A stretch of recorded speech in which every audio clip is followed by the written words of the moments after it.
As you can see, this is the nursery, and then the seedlings are ready to be transplanted. Then already the boxes are ready. Then today they will transplant into the boxes. As you can see, all on the rooftop.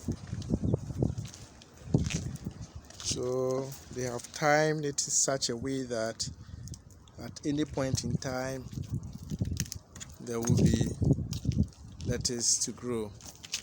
So the boxes were prepared about 2 weeks ago, and then they mixed the soil with manure and then allowed it to decompose. So already the manure is decomposed and then ready to take any plant.